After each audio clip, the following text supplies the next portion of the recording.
Welcome to the Tech Egg. Don't get scrambled. Enjoy the video.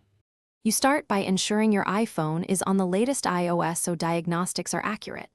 Once done, plug the phone into Power and Open settings, go to Battery, then Battery Health and Charging. You need to note the maximum capacity percentage and any messages about peak performance capability. Make sure to back up if you plan deeper actions. This step preserves data before toggling features. Now you're ready to act on health settings and change charging behaviors. You can start changing settings that affect long-term health. Turn on optimized battery charging to learn your routine and delay full charging until you need it. This reduces chemical aging. If performance management is active and causing throttling, you can disable it, but be aware this may risk unexpected shutdowns. Also, enable low power mode and lower screen brightness to reduce cycles.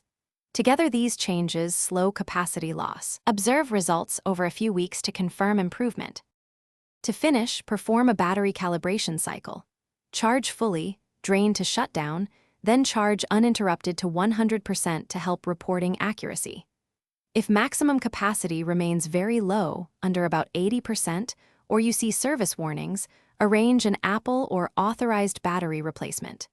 If settings like optimized charging don't take effect, restart the phone, and if needed, reset all settings. This fixes corrupted preferences without erasing data.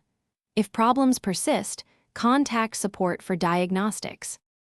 Thanks for watching. Consider subscribing if I helped unscramble your problems.